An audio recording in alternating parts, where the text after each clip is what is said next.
Hello everyone and welcome back to another video of Fiber to Fabrics. I am Kaushalya Vaishnav and today we will continue the previous part.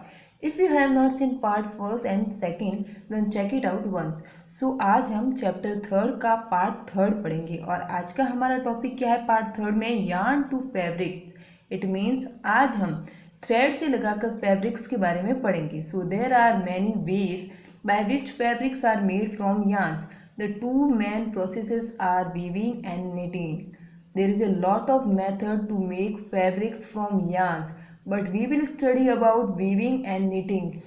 जो fabrics बनाए जाते हैं yarn से, इनके बहुत सारे method है कि कैसे यार्न से फैब्रिक्स बनता है, लेकिन इसके दो मेन प्रोसेस क्या है, weaving and knitting. Now question will be arise in your mind, what is weaving and knitting. So first of all we will read about weaving.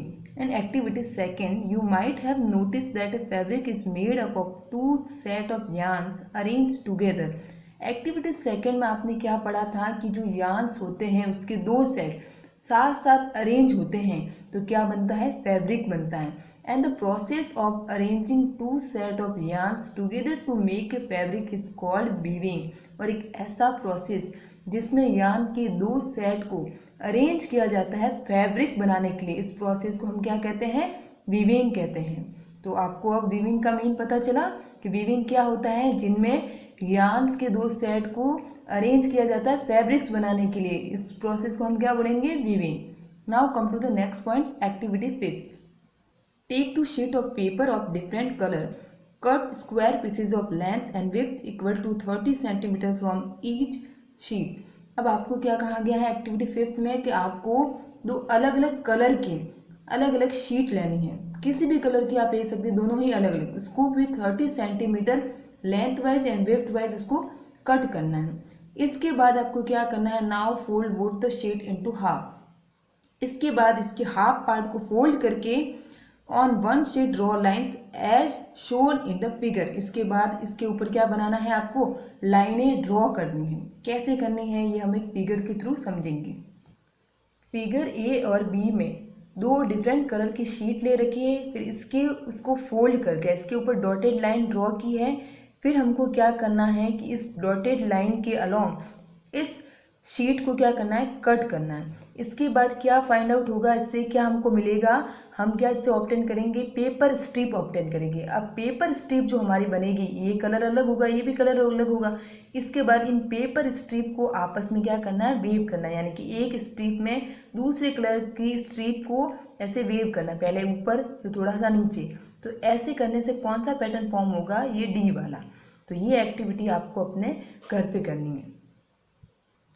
In a similar manner, two set of yarn are woven to make a fabric.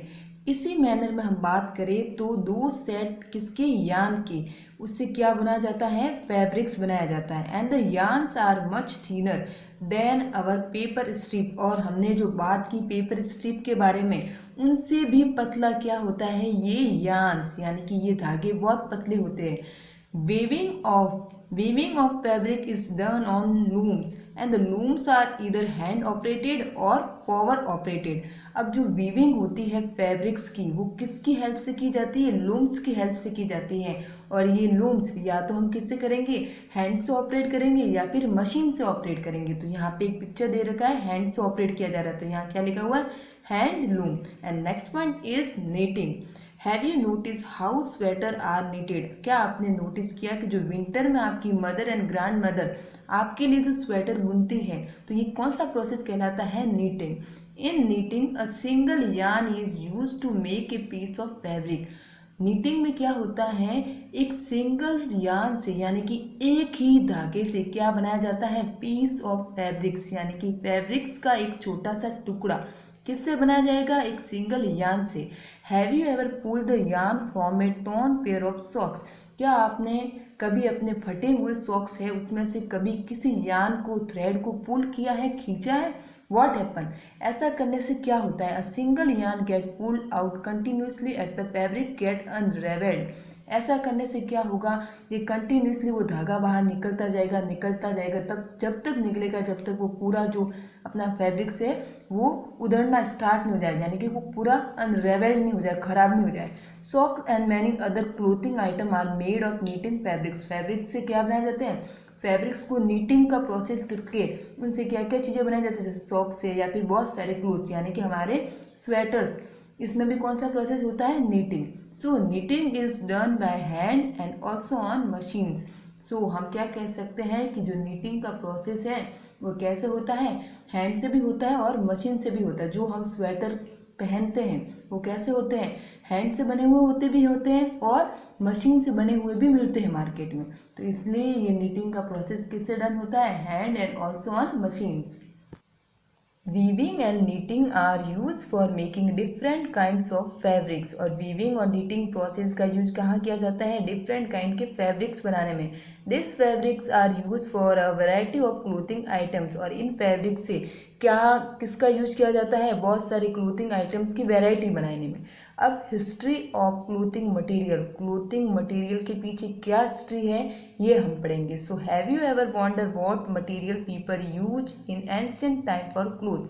It appears that in those times people used to bark and big leaves of trees or animal skin and first to cover themselves। अब fifth class में मैंने आपको एक story सुनाई थी ancient time के बारे में कि लोग पहले ज़माने में कैसे कपड़े पहनते थे।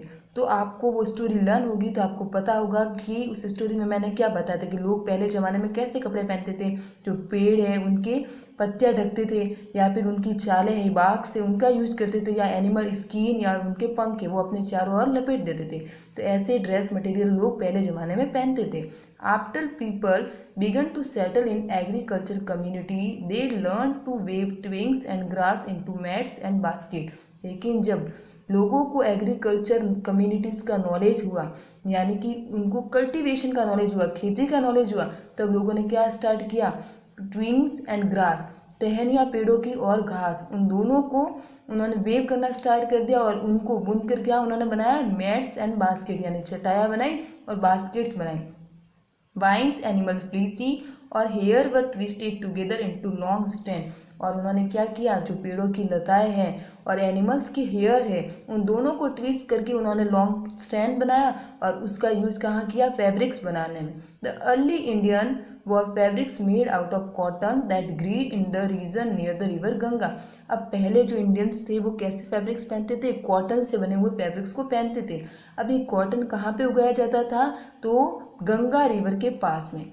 Flax is also a plant that give natural fiber. In ancient Egypt, cotton as well as flax were cultivated near the river Nile and were used for making fabrics। अब एक फ्लैक्स भी एक प्लांट है, ये भी cotton के जैसा होता है जो नेचुरल फाइबर्स देता है। तो जो एंशिएंट इजिप्ट थे उसमें कॉटन के साथ साथ फ्लैक्स प्लांट को भी कल्टीवेटेड किया जाता था, उसकी भी खेती की जाती थी। ये सब कहाँ होता था, नील नदी के किनारे। और इसका कल्टीवेशन क्यों किया जाता था, ताकि इससे क्या बनाए, फैब्रिक्स बनाए। In those days, stitching was not known. People simply wrapped the fabrics around different part of their body. Many different ways of wrapping fabrics were used। अब पहले उन दिनों में लोग सिलाई करना तो जानते नहीं थे, इसलिए लोगों को जो भी मिलता था वो अपने चारों ओर लपेट लेते थे। यानी कि कुछ लोग तो क्या करते थे, एनिमल स्किन, फर्स या फिर बिग लीव्स से की उनका यूज करते थे। कुछ लोग क्या करते थे, वाइन्स और एनिमल हेयर से जो लॉन्ग स्ट्रैंड बनते थे उनसे जो फैब्रिक्स बनाए जाते थे उनका यूज करते थे। तो ये तो उन दिनों की बात है। फिर वो जो लोग ऐसे चीज़ों का यूज करते थे वो कैसे करते थे, उनको अपना क्लोथ समझ के ही करते थे। With the invention of the sewing needle people started stitching fabrics to make clothes.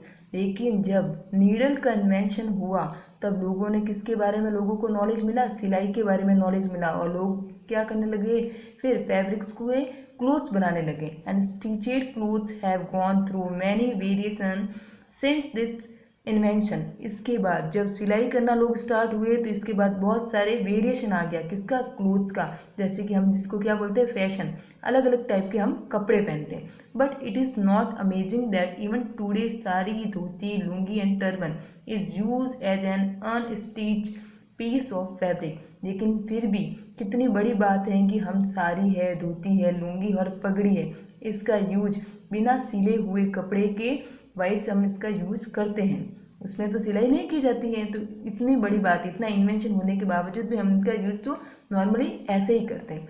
So just as there is a large variety in the food eaten all over our country, a large variety exist all in fabrics and clothing items. तो chapter first में हमने क्या पढ़ा था कि जो भी हम फूड आइटम टेक इन करते हैं उसकी बहुत सारी वैरायटी होती है। और चैप्टर थर्ड में हमने क्या पढ़ा कि जो भी क्लोथ मटेरियल हम पहनते हैं उनकी भी बहुत सारी वैरायटी होती है। अब हम आज का होमवर्क देख लेते हैं। सो होमवर्क में क्वेश्चन 5 आपको करना है, from which part of the plant cotton and jute are obtain. Cotton और जूट प्लांट के कौन से पार्ट से ये ऑब्टेन होते हैं। सो कॉटन, कॉटन कहाँ से ऑब्टेन होता है, कॉटन बॉल से, तो ये आपको लिखना है। इसके बाद जूट, ये कहाँ से ऑब्टेन होता है, स्टेम से। Cotton balls from the surface of cotton seeds and fruits, ये है 5th का answer. Next 6th question, name 2 items that are made from coconut fibre. Coconut fibre से कौन कौन सी आइटम्स बनाई जाती हैं। So first ropes and second mats. 5th and 6th का आंसर हो गया। अब नेक्स्ट क्वेश्चन है 7th, explain the process of making yarns from fibres. अब आपको एक प्रोसेस को एक्सप्लेन करना है जिसमें यार्न से क्या बनाया जाता है, फाइबर्स बनाया जाता है। आज ही हमने पढ़ा था yarns are made up of thin strand called fibres. Yarn किससे बने होते हैं, थीन स्ट्रैंड से, पतले पतले धागों से, जिसे हम क्या बोलते हैं, fibres. And the process of making yarns fibre is called spinning. और एक ऐसा प्रोसेस जिसमें यार्न्स के फाइबर्स बनाए जाते हैं जिसको हम क्या बोलते हैं, spinning. In this process a mass of cotton wool are drawn out and twisted. जिसमें इस प्रोसेस में क्या होता है, जो कॉटन वूल है उनको ड्रॉन करके उनको ट्विस्ट किया जाता है, यानी कि मोड़ दिया जाता है। This bring the fibre together to from yarn. ऐसा करने से क्या होता है, जो यार्न के सेट होते हैं वो पास पास आ जाते हैं और इससे क्या बन जाएगा, हमारे क्या बनेंगे, फाइबर्स बनेंगे। तो ये हो गया 7th का आंसर। लास्ट क्वेश्चन करना है, साथ ही आपको एक 8 question. What type of soil is use to grow cotton plants. Cotton plants के लिए किस टाइप की सॉइल की जरूरत होती है। सो क्या होगा इसका answer, black soil. So this chapter ends today and we will start the new chapter in the next video. Thank you.